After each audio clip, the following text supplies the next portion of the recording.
Voici comment je crée des landing pages qui se démarquent sans être un expert UI UX design en suivant 5 étapes que j'ai raffinées au cours des 8 années que je fais le développement web. Soyez attentifs, ce sera fort. Let's get started. Tout d'abord, c'est quoi un landing page qui déchire, qui se démarque?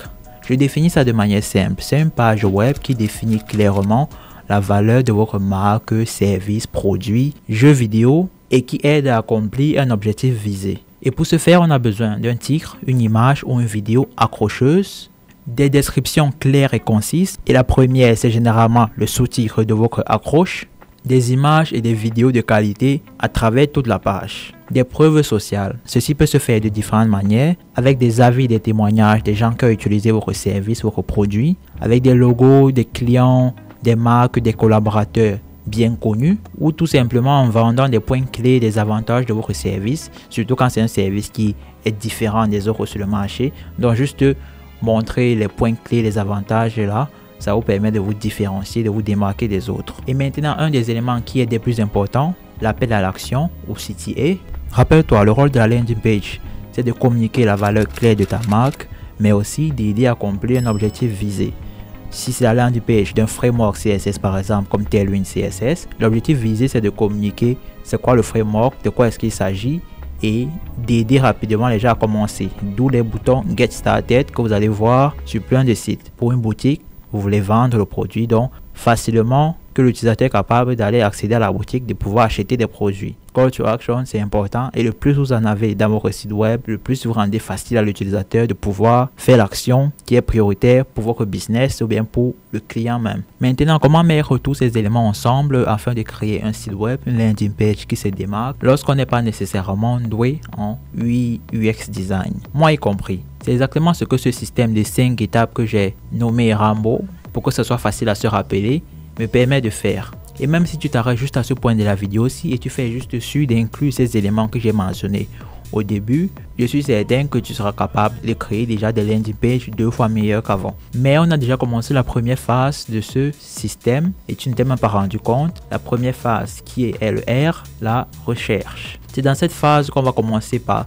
faire les recherches sur les meilleures pratiques pour créer une landing page efficace. Ça, c'est déjà fait, mais je vais mettre un lien en description si tu veux apprendre plus par rapport à ce sujet. Et lorsque tu connais les meilleures pratiques à faire, les meilleurs éléments clés à inclure dans ta landing page, une étape supplémentaire que tu peux faire, c'est regarder quels sont les trends, quelles sont les tendances actuelles par rapport au design UI des sites web pour t'inspirer. Mes sites préférés où j'aime aller pour faire ça, c'est Dribbble, Pinterest, Behance et mon préféré, c'est Awards aussi. Des très bons sites pour t'inspirer, pour regarder les tendances, pour regarder des sources d'inspiration. Et maintenant, pour être plus précis, c'est de faire des recherches sur des landing pages qui sont similaires à celles que tu veux créer. Par exemple, pour mon cas, récemment, je voulais créer le landing page d'un jeu vidéo. J'ai d'abord commencé par rechercher quels sont les jeux vidéo les plus populaires. Je suis tombé sur un site pour avoir une liste de jeux vidéo. Et maintenant, j'ai exploré les sites web et les landing pages de ces différents jeux vidéo là pour voir quels sont les éléments clés qui entrent dans les sites de jeux vidéo. Qu'est-ce qu'on essaie de montrer et quels sont les éléments importants à ne pas oublier. Maintenant, la deuxième phase qui vient juste après celle-ci, c'est l'analyse des meilleurs sites web que tu as sélectionnés. Oui, parce que maintenant que tu as fait la recherche, des sites web qui sont dans la même niche, la même catégorie que celui que tu veux créer, là maintenant tu as sélectionné certains et moi ce que je fais généralement c'est que je capture ces sites-là, je fais des captures d'écran, je décompose ça et je mets ça dans mon Figma où ça me permet vraiment de visualiser tout ça ensemble et la phase d'analyse c'est que je décompose tout ça et j'écris, je prends le temps d'écrire, de nommer toutes les parties qui sont présentes dans ce site web là. Pourquoi ces sites web là m'ont sauté à l'œil? Une fois de plus, je rappelle, le but de la landing page, c'est de communiquer la valeur de la marque et accomplir un objectif. Donc, dans cette phase d'analyse de site, tu dois faire sûr de ne pas juste regarder le site web des autres. Tu dois connaître ta cible aussi. Quels sont tes visiteurs? Qu'est-ce qu'ils essayent d'avoir? Connaître leurs besoins et connaître donc quels sont les éléments que tu dois inclure dans ta version de site web pour qu'il soit satisfait. Je reprends l'exemple de Tailwind CSS. Le cible, c'est quelqu'un qui cherche un framework CSS. Donc, directement à l'en-tête là, ils ont un titre accrocheur qui te dit la proposition de valeur de Tailwind CSS. Ça, c'est parce qu'ils connaissent leur audience, ils connaissent ce qu'ils veulent. Et directement, juste en bas là, comme si c'est un peu caché, mais ils savent bien où ils ont mis ça. C'est dans des images qui défilent, qui changent, qui te montrent les différentes manières d'utiliser le framework. Ok, vous avez étudié ce qui est fait sur le marché, vous avez analysé ça, vous avez décomposé les différents éléments, vous avez pu établir les éléments clés qui doivent être inclus dans votre site web. Maintenant, troisième étape de Rambo, Ce que moi je fais maintenant, c'est ce que j'appelle Mimic. J'ai choisi Mimic juste parce que je voulais que ce soit Rambo.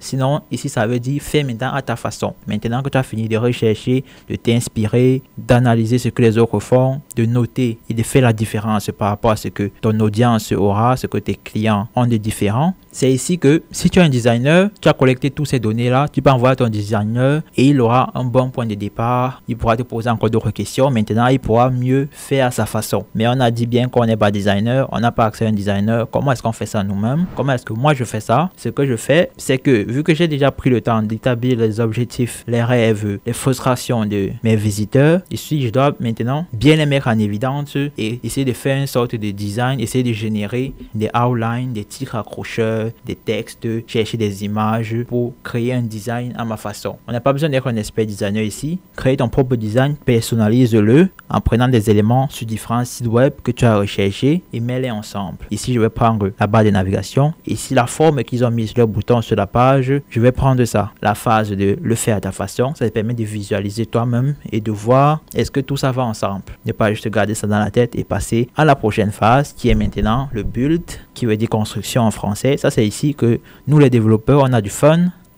Là, maintenant, on peut commencer à coder. On peut commencer à réfléchir à la technologie qu'on va faire. Et pour ceux qui sont intéressés, abonnez-vous à la chaîne. Pour ça, en fait, je vais créer cette landing page ici entièrement d'un tutoriel étape par étape en utilisant Tailwind CSS. Si vous êtes intéressé à voir cette vidéo lorsqu'elle est prête, abonnez-vous pour ne pas manquer cette vidéo. Donc, cette phase de construction, si vous êtes développeur, je n'ai pas besoin d'aller trop dans les détails ici, n'est-ce pas? C'est juste créer ce design avec la technologie qui vous plaît ou bien la technologie que vous avez jugée la plus appropriée pour ce site web-là. Si c'est un projet, la landing page pour un e-commerce, vous allez regarder des technologies qui sont meilleures pour des trucs de e-commerce. Est-ce que vous pouvez faire quelque chose de simple avec un PHP, peut-être utiliser un framework comme Laravel, HTML, CSS, Tailwind CSS? Ce sont des choses idéales. Si c'est des choses un peu plus avancées, vous avez besoin de beaucoup de dynamisme, des composants, un truc de e-commerce. Vous pouvez penser à un framework comme React, Angular, Svelte, etc.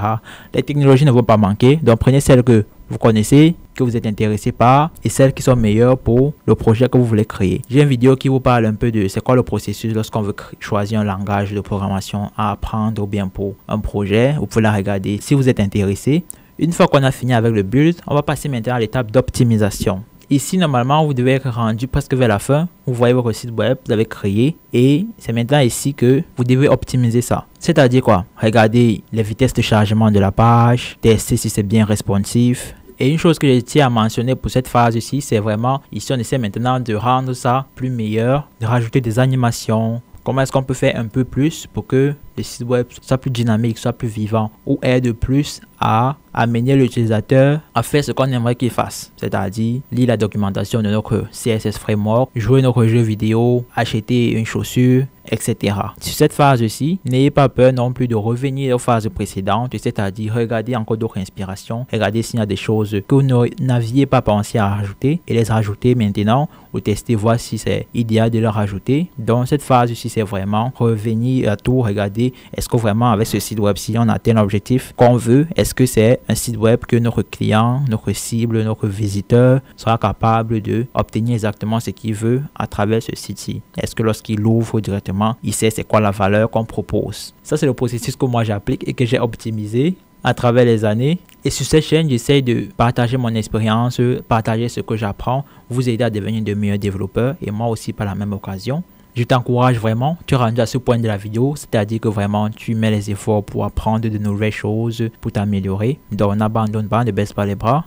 Et une vidéo que je pense va vraiment t'aider, surtout lorsque tu es dans la phase vraiment de développement de cette application-là, la phase de construction, c'est cette vidéo-ci qui te parle d'une erreur que j'ai commis plusieurs fois et qui garde les développeurs médiocres plus longtemps qu'on ne devrait l'être. Surtout prends soin de toi. On se voit à la prochaine vidéo.